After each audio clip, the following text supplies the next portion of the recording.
Bendiciones a todas ustedes, hermanas y hermanos que nos acompañan desde sus hogares, sus automóviles, de camino a la escuela, al trabajo, donde quiera que se encuentren ustedes, en donde nos están sintonizando.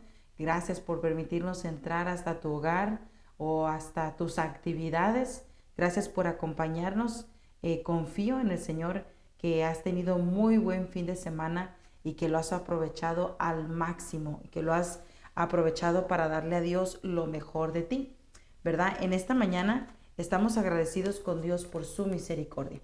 Estamos agradecidos con Dios por su amor y su bondad. Y pues vamos a concluir, tal vez, si Dios nos lo permite, el tema hoy del proceso de un restaurador.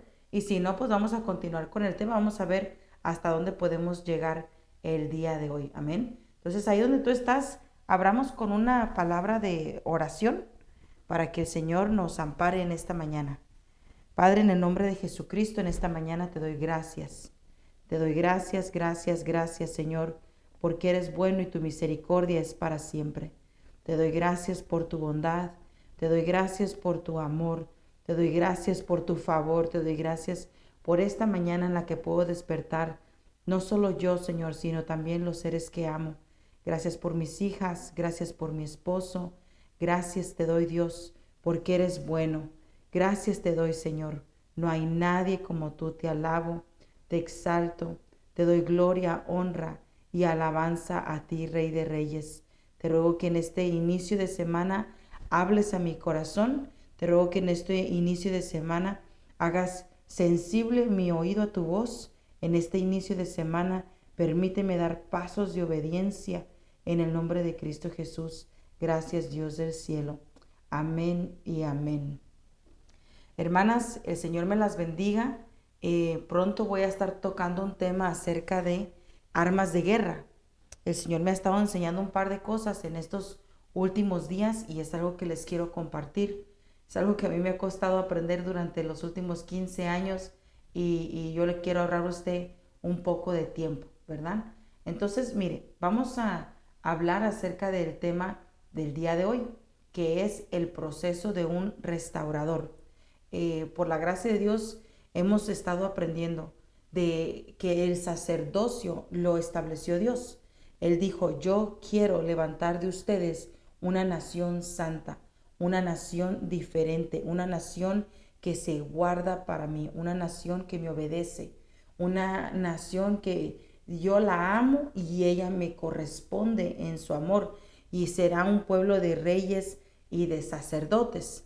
Entonces, estuvimos estudiando el proceso del restaurador y aprendimos las últimas semanas que proceso significa marcha, significa avance, progreso, desarrollo. Entonces, recordemos que aprendimos a través de los ejemplos que vimos de los hijos de Elí, la vida de Elí, que la marcha se detuvo. El pueblo literalmente dejó de avanzar, dejó de caminar, dejó de proceder, dejó de desarrollarse porque el sacerdocio se detuvo. Entonces, pero en lo secreto, en lo íntimo del corazón de Dios, había un joven llamado Samuel que se estaba preparando. En el silencio, en lo escondido, había un sacerdote que se estaba preparando en lo íntimo del Señor. Y este personaje tan maravilloso de Samuel vino a derribar todo altar de fuego extraño, vino a derribar las consecuencias que estaba pagando el pueblo por falta de un sacerdocio en la casa de Dios. Entonces, en esta mañana, fíjate que vamos a hablar acerca de las consecuencias de no ejercer sacerdocio, las consecuencias de no tener un sacerdocio activo en nuestras vidas. Amén. Porque recuerde que todos fuimos llamados para ser sacerdotes. Hay una tribu específica que fue la tribu de Leví. A ella se le dejó la responsabilidad de santificar a los sacerdotes. El Señor lo dijo, mire, lo vamos a leer solo por cuestión de, ¿por qué está diciendo eso, hermana Luz? Bueno, vamos a leerlo. Dice, ahora en Éxodo 19, 5 y 6, ahora pues, si dieres oído a mi voz y guardares mi pacto, vosotros seréis mi especial tesoro sobre todos los pueblos, porque mía es toda la tierra. Se lo voy a compartir para que usted lo lea conmigo, amén. Entonces mira, dice así, porque mía es toda la tierra. Vosotros me seréis un reino de sacerdotes y gente santa. Estas son las palabras que diráis a los hijos de Israel. Pero le da la responsabilidad de todo este sacerdote, este grupo de sacerdotes, a una tribu. Luego el Señor le dijo a Aarón, tú y tus hijos y tus parientes de la tribu de Leví serán responsables de cualquier ofensa relacionada con el santuario. Pero solo tú y tus hijos serán los responsables de las faltas relacionadas con el sacerdocio. Había faltas relacionadas con el sacerdocio y esta tribu estaba siendo levantada por el Señor para que tuviera la responsabilidad de orar, de restaurar las grietas que se habían formado por la falta de sacerdocio. Amén. Entonces, mire, hoy vamos a hablar acerca de las consecuencias de no ejercer un sacerdocio. Amén. Entonces, no puedo repetirlo todo porque me llevaría una hora y recapitular. Entonces, vamos a tomar desde aquí. Amén. Usted me acompaña allí en casita y yo aquí, desde aquí, platicamos juntas. Consecuencias de la falta de sacerdocio. Una de las primeras consecuencias es que escaseó la palabra. Y al escasear la palabra no había visión. Hay un versículo en la palabra que dice, mi pueblo pereció por falta de conocimiento. Pero el próximo verso dice, mi pueblo no se dejó instruir. Entonces hay dos formas en cómo puede faltar la palabra. El sacerdote se prepara con la palabra y con fidelidad la entrega, pero el pueblo la rechaza. O el sacerdote no prepara palabra y el pueblo no tiene visión. Entonces, veamos lo que dice Primera de Samuel. El joven Samuel ministraba a Jehová en presencia de Elí, y la palabra de Jehová escaseaba en aquellos días. No había visión con frecuencia. Muchas veces perdemos batallas porque descuidamos la palabra. Por muchos años, aquí está conectada mi hermana Mari Munguía, y yo sé que ella es testiga de esto. Yo le he preguntado a Dios muchas veces, Señor, yo quiero estrategias de guerra. Dame estrategias de guerra. ¿Cómo yo venzo al enemigo? ¿Cómo lo confronto? ¿Cómo lo peleo? Mire, y ahorita caigo en algo. El sábado en el desayuno de mujeres, el Señor dio una profecía y dijo, las estrategias ya te las he dado. Ahora úsalas con fidelidad, porque te he dado las estrategias para vencer, para conquistar. Y yo meditaba en lo que he aprendido en los últimos 7 años. La primera cosa que yo aprendí es a no descuidar la palabra. Lo primero que yo comencé a hacer fue a escuchar prédicas mientras manejo. Entonces también empecé a escuchar la Biblia en audio. Y después empecé a leer la palabra y a escudriñarla, a buscar significados, definiciones de palabras que cuando yo la estoy leyendo resaltan. Eso es un rema. Cuando tú estás leyendo la palabra de Dios y algo sobresale, es porque Dios quiere que indagues más en eso. Por eso dice el Señor, escudriñad las escrituras, porque allí está el maná de nuestra vida, nuestra fuente de vida, es nuestro pan.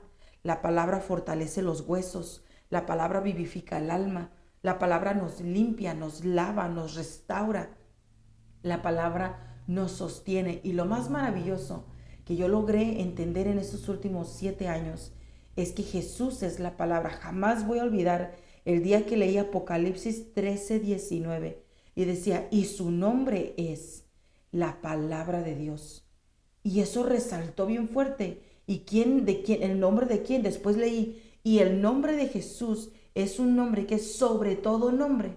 Y luego leí que decía, y el verbo era con Dios, y el verbo era Dios. Dije, el verbo es Jesús, y su nombre es la palabra. Cuando yo leo la palabra, estoy hablando con Jesús. Y hubo una porción de la palabra que decía, muéstranos al Padre. Y Jesús dijo, todo este tiempo he estado con ustedes y todavía no has entendido que yo y el Padre uno somos. Entonces eso empezó a ser vida en mi espíritu y a entender que cada vez que yo escudriño en la palabra, estoy hablando con Jesús, estoy teniendo una intimidad con Él, lo estoy conociendo a Él. Entonces, lo primero que tenemos que hacer es recobrar la vista.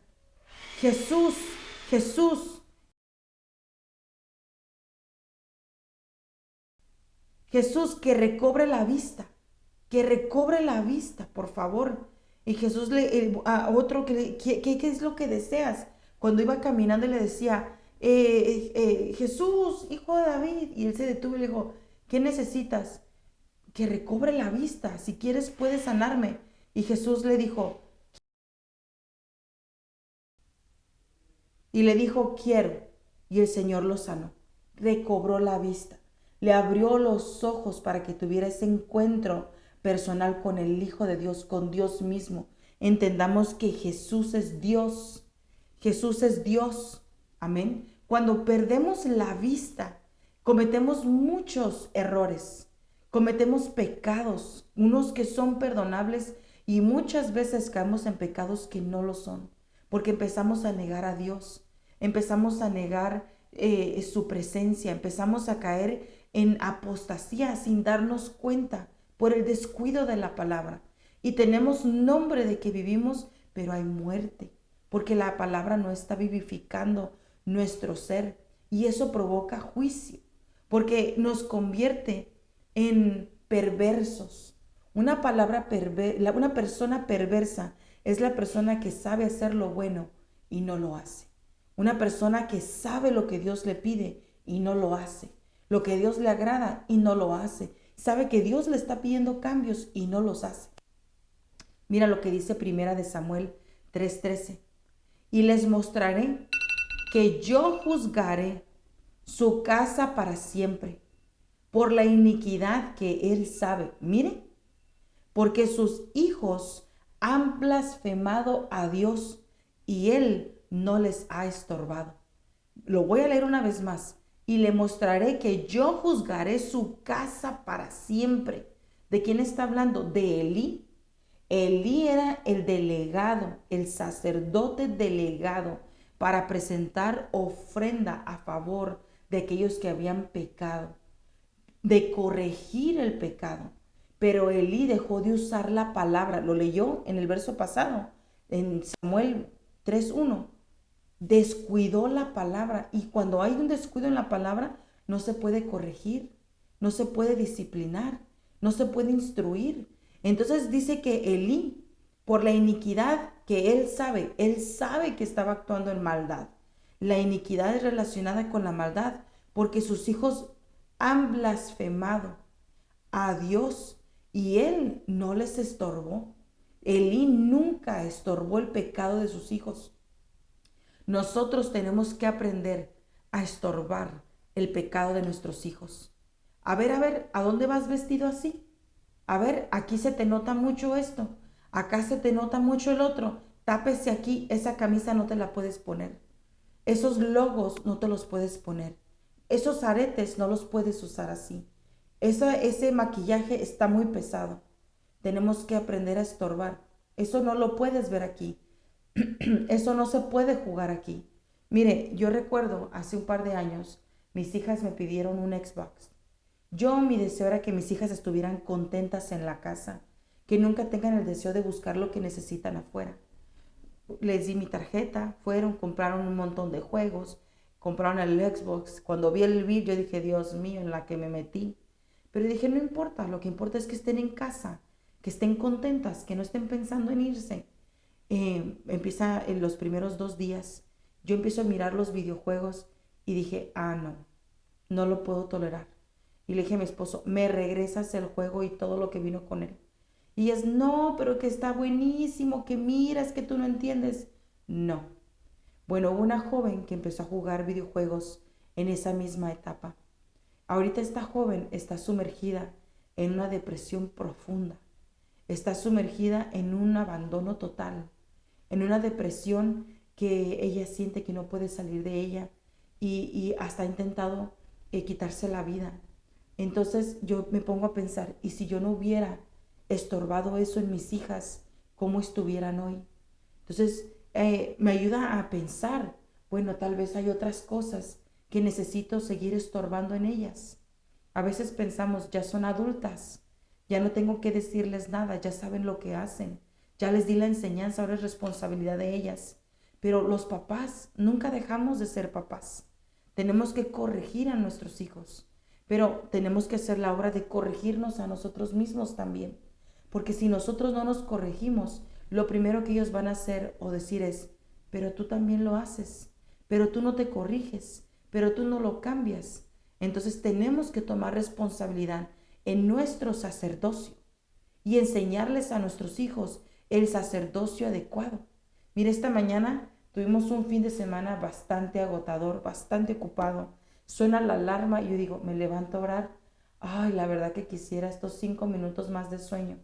Pero dije, si descuido la oración, me voy a meter en problemas. No puedo descuidar la oración porque voy a perder la visión. Porque yo ya entendí que cuando oramos, oramos la palabra.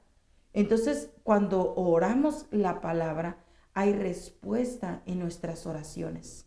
Entonces usted dice, ¿por qué no recibo respuesta a mi clamor? Pregúntese, ¿estoy orando de acuerdo a la palabra? ¿Estoy orando de acuerdo a la voluntad de Dios? Y si no lo está haciendo, empiece a rogar para que el Señor ponga esa palabra en tu boca escrita para que haga estragos en el mundo de las tinieblas. Mire, cuando Elí perdió el amor por la palabra, quedó ciego, perdió la visión y eso provocó la ira de Dios y provocó que fueran desechados. Primera de Samuel 3:14, perdón, usted lo está viendo en su pantalla. Por tanto, yo he jurado a la casa de Elí que la iniquidad de la casa de Elí no será expiada jamás, ni con sacrificios, ni con ofrendas. Mire el peligro de descuidar el sacerdocio, porque en medio de la blasfemia, en medio del descuido, podemos hacer y decir cosas que pueden llegar a desagradar a Dios en gran manera y ponernos en una posición como esta, que el no limpiar la iniquidad, el no deshacernos de la maldad, provocó que fueran desechados, expiados, expulsados y que nada más les diera la oportunidad a ellos de regresar y estar en la presencia de Dios. Y el Señor dijo, y si te permito que regrese a alguno de los de tu familia, será porque los voy a usar como arma de destrucción, como tropiezo al mismo pueblo de Israel a causa de su desobediencia. Y ahí miramos el uso de un vaso de honra y un vaso de deshonra. Cuando un vaso se vuelve deshonroso, cuando no le dio la honra a Jehová. Y en lugar de ser usado para bien, es usado para mal. Pero fue la consecuencia de un descuido. Amén. Leamos aquí cómo afectó a la familia. Primera de Samuel 4, vamos a leer del 19 al 20. Y su nuera, la mujer de Fines, que estaba encinta, cerca al alumbramiento, oyendo el rumor que el arca de Dios había sido tomada, y muerto su suegro y su marido, se inclinó y dio a luz, porque le sobrevinieron los dolores de repente. Y al tiempo que moría, le decían las que estaban junto a ella, no tengas temor, porque has dado a luz un hijo. Mas ella no respondió, ni se dio por entendida. Entonces la generación siguiente quedó sin padres. Imagínense una generación sin la guianza de un padre. Las consecuencias tan graves de eso.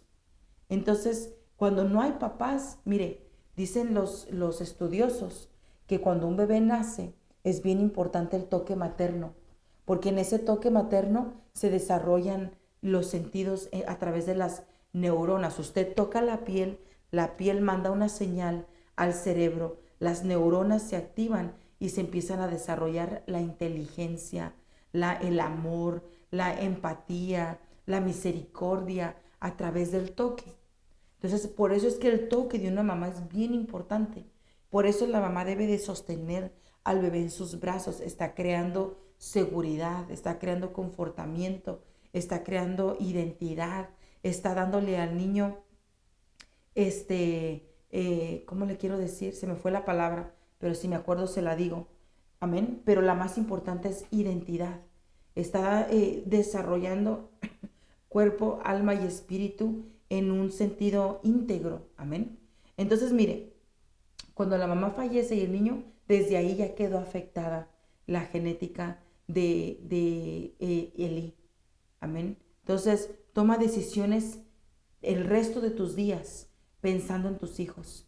Consciente de lo que tú decidas hoy va a beneficiar o afectar a tus hijos. Una cosa que yo le dije a mi hija, y se lo digo a las dos, es: todo lo que yo no alcance a conquistar, todo lo que yo no alcance a terminar, tú lo vas a terminar.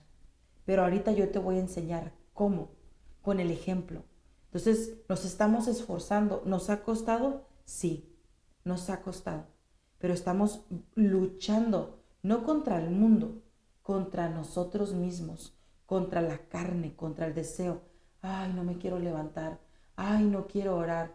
Ay, no quiero leer. Ay, no, quítese todos esos ayes y diga, lo voy a hacer. Amén. Entonces, mire, avancemos. Los israelitas quedaron abandonados por Dios, avergonzados y derrotados. Primera de Samuel 4:2. Y los filisteos presentaron la batalla a Israel, y trabándose el combate, Israel fue vencido delante de los filisteos, los cuales hirieron en la batalla en el campo como a 4,000 hombres. Miremos 4:11. Y el arca de Dios fue tomada, y muertos los dos hijos de Elí, Ofni y Finés. Miren las consecuencias. Cayeron a las manos del enemigo. Y me llama mucho la atención, porque cuando Dios le dio la predestinación a Sansón, le dijo, tú serás libertador, tú has nacido para ser salvador. Esa fue la palabra que le dijeron a la mamá de Sansón, será nazareo desde nacimiento. Y él nace para traer salvación a Israel. Pero cuando Sansón descuidó la palabra, el consejo de sus padres, quedó ciego y quedó preso de sus enemigos. Y Israel le reclamaba, mira cómo estamos, oprimidos por tu causa. Entonces, tengamos cuidado de no abandonar el llamamiento que se nos ha dado desde antes de la creación del mundo, de lo que se nos ha predestinado a hacer. Tengamos cuidado de no desperdiciar la oportunidad, porque son muchos y son miles los que están allá afuera, pero no todos fueron escogidos, no todos fueron llamados, no todos fueron seleccionados. Te escogieron a ti. Aprovecha esa oportunidad y sé luz para que donde quiera que vayas brille la luz de Jesús. Amén. Primera de Samuel 6:1. Estuvo el arca de Jehová en la tierra de los filisteos 7 meses. Primera de Samuel 6:4. Y volviéndose a levantar de mañana al siguiente día, he aquí que Dagón había caído postrado en tierra delante del arca de Jehová, y la cabeza de Dagón y las 2 palmas de sus manos estaban cortadas sobre el umbral, habiéndole quedado a Dagón el tronco solamente. Primera de Samuel 6:6. Y se agravó la mano de Jehová sobre los de Asdod, y los destruyó y los hirió con tumores en Asdod y en todo su territorio. Mire, le voy a explicar lo que acabamos de leer. Vino un joven que se estaba guardando en lo secreto, en lo íntimo, en el lugar que el sacerdocio anterior había menospreciado. Pero este joven aprendió a amar la palabra, aprendió a estar en intimidad, aprendió a estar a los pies de su Señor, aprendió a formar su corazón, aprendió a rendirse, a abandonarse en los brazos de Dios.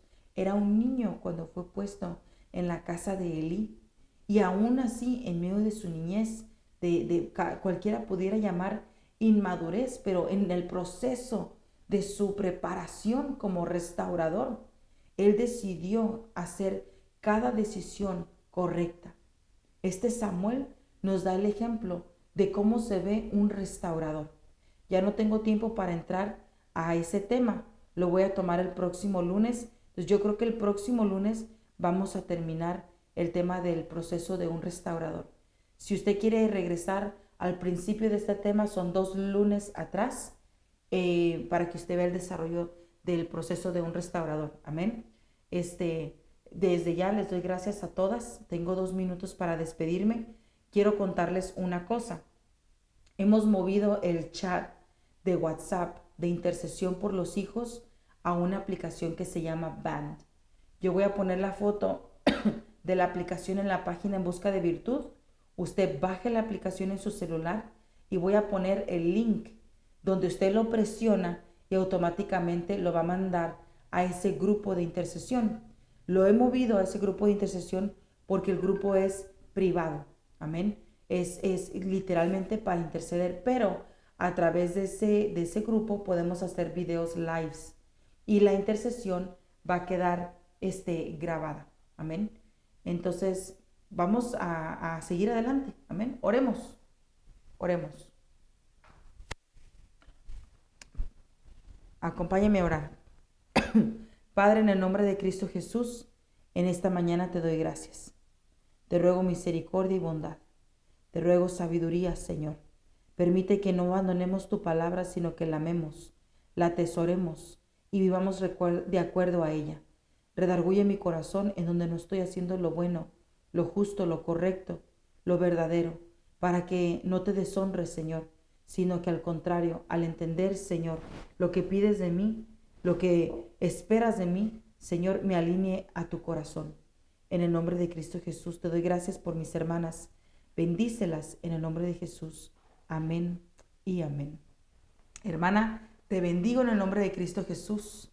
Espero que tengas muy buen inicio de semana. Te vemos hoy a las 8 de la noche en una palabra de intercesión con hermana Mari Munguía. Buen día.